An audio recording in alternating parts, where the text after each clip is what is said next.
Every year, thousands dream of standing on the highest point on Earth, the summit of Mount Everest. But winter on Everest is not just cold. It's cruel, deadly, and almost impossible. Out of over 12,000 successful summits, only 15 have happened in the brutal heart of winter. That's right, just 15. The rest, beaten down by temperatures colder than Antarctica, battered by hurricane-force winds, and in some tragic cases, never seen again. In this video, the harsh truth about Everest in winter is about to unfold. The ones who tried, the ones who made it, and the ones who didn't come back. A world of ice and isolation. Everest in winter is like an entirely different planet. The snow-covered peak doesn't just tower above everything. It isolates itself in silence. Few climbers even dare to approach it. While base camp can see temperatures as low as -22 degrees Celsius, the summit plunges to an unimaginable -60 degrees Celsius.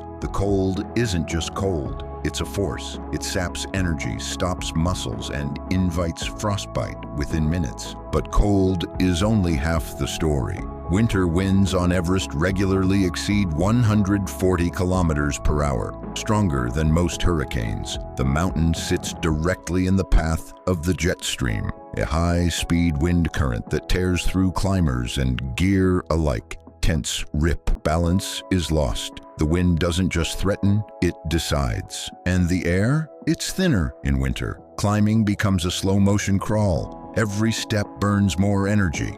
The brain starts slipping, judgment weakens, and above 8,000 meters, that so-called death zone feels even deadlier. Why climb in winter at all? Despite all the danger, there are those who still try. Why? Winter offers something that spring and autumn don't: solitude. There's a haunting, silent beauty to Everest in these months. Frozen rivers, snow-blanketed valleys, skies so crisp you can see for miles. The trails are quiet, the usual tourist buzz is gone, and even costs are lower. Fewer trekkers mean cheaper permits, cheaper flights, and discounted stays. But of course, those savings don't make the climb any easier. Getting to base camp alone in winter is already a test. Flights to Lukla, the gateway to the Khumbu region, are often canceled due to bad weather. The 70-kilometer trek to base camp becomes even tougher. Deep snow, icy trails, and bone-chilling nights where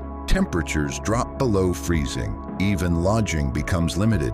The bustling tea houses of spring shut down. Climbers are left with basic guest houses or cold tents. No heating, no comfort, just noodles and butter tea to stay warm. Packing for a frozen hell. Winter Everest expeditions are a whole new level of preparation. This isn't just about warm clothes, it's about extreme gear, triple insulated boots, heavy downfill suits, glacier-ready gloves. Sun protection becomes even more important as UV rays bounce off the snow, intensifying exposure. Lip balm and high SPF sunscreen become as essential as oxygen. Even with all this, climbers still risk frostbite within minutes. The early years. Impossible was the rule. Before the 1980s, no one dared to climb Everest in the coldest months. Between 1950 and 1964, all of the world's 8,000-meter peaks were climbed for the first time. But none of them in winter. The dangers felt too extreme. The technology wasn't there.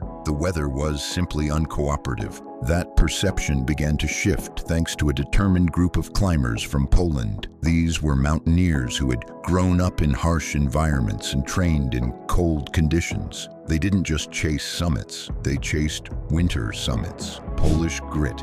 The first real attempt. In 1973, Polish climbers Andrzej Zawada and Tadeusz Piotrowski successfully summited Noshak, a 7,492-meter peak in the Hindu Kush. It was a huge moment. They had done it in winter and they had done it at extreme altitude. This lit the fuse. The following year, Zawada led a winter attempt on Lhotse, Everest's neighbor. On Christmas Day, he and his partner reached 8,250 meters, but a violent storm forced them to turn back. It was a close call, but they had gathered priceless knowledge. The winds, the snowpack, the freezing patterns. They were getting ready for the big one, the historic climb, February 17th, 1980. It took years for Zawada and his team to secure permission for a winter Everest attempt. Winter climbs were considered too dangerous, but finally, in November 1979, the permit was approved. The goal was set: conquer Everest in the heart of winter.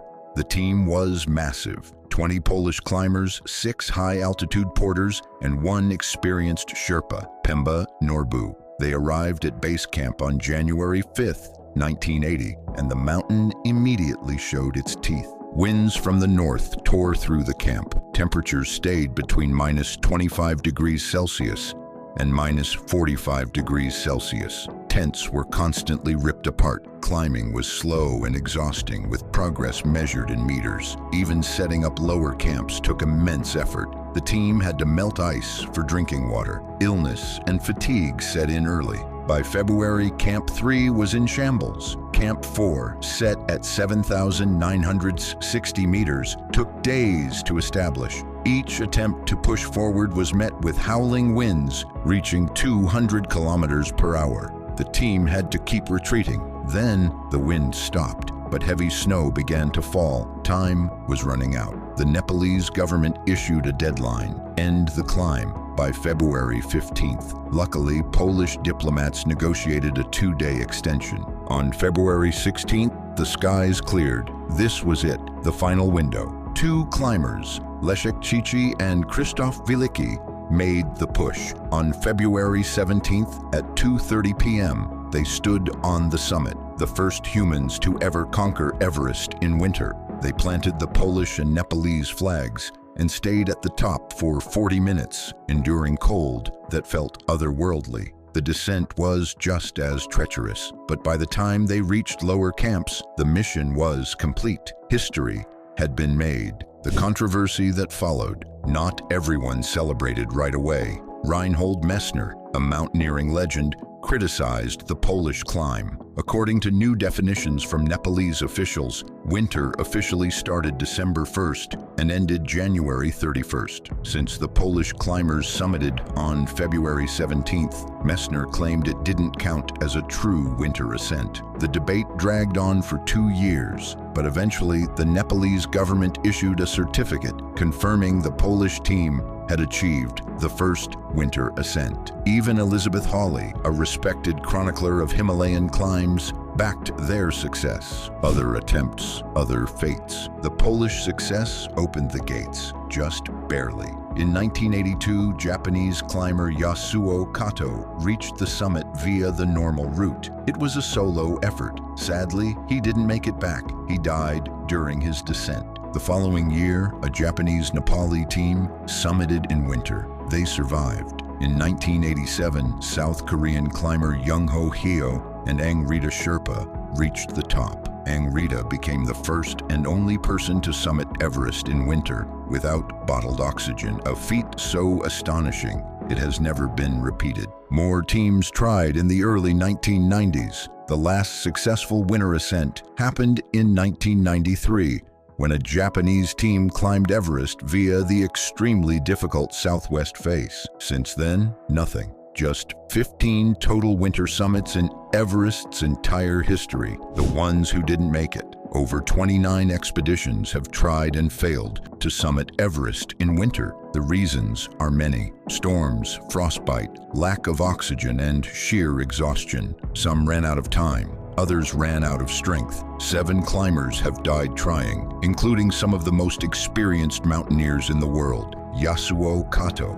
South Korean climbers, unnamed Sherpas. Their stories serve as sobering reminders of what Everest demands in winter. The route matters too. Most climbers take the standard South Col, Southeast Ridge route. It's shorter, but in winter, even that's a nightmare. Others have tried the North Col from Tibet. It's longer, colder, and more isolated, but has fewer technical challenges. Then there are the daredevils, climbers who take on the southwest face or the treacherous Hornbein Couloir on the north face. These routes are rarely attempted and almost never in winter. Each path is its own monster, and winter makes every meter feel like a mile. Modern-day maverick, Jost Kobusch. One name has recently reignited interest in winter Everest: Jost Kobusch. This German climber is attempting something no one has done before. Climb Everest solo in winter without bottled oxygen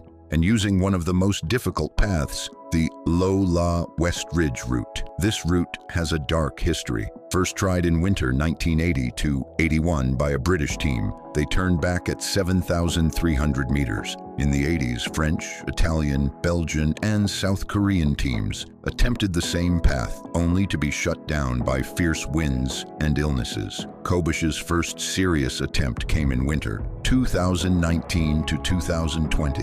He reached 7,366 meters before weather forced him back. 2 years later, another attempt ended at 6,450 meters. But in 2023 to 2024, he pushed harder than ever, reaching 7,537 meters, just 1,300 vertical meters from the top. But his body wasn't acclimatized enough. Spending the night at that altitude could have been fatal. He chose to descend, alone, in worsening winds. His approach is different, alpine style, no Sherpas, no preset camps. He carries everything himself. That makes him lighter, faster, but far more vulnerable. Finding a place to sleep is a battle in itself. Wind, steep slopes, no flat ground, no margin for error. What makes Kobusch's mission even more remarkable is the level of patience he brings to the process. He isn't chasing a quick headline. He's methodically testing what the body can endure at high altitude, in the worst possible conditions. He studies wind patterns, monitors snowfall data,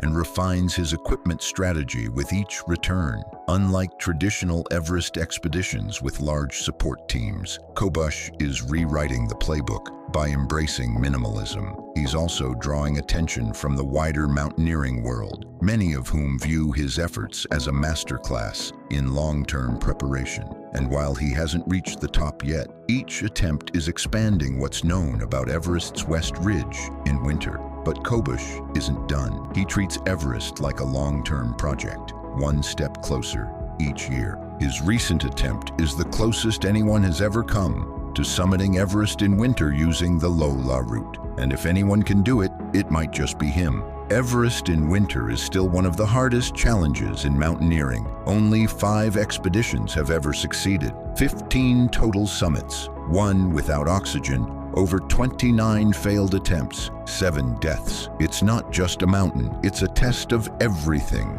gear, endurance, preparation, and the will to survive. But for those few who stand at the top, when the wind dies down and the world falls silent, it's not just a summit, it's history. If this story gave chills, not just from the cold, but from the courage, hit that like button and subscribe for more epic stories from the edge of the world. Got a favorite Everest moment or a climber you admire? Drop it in the comments.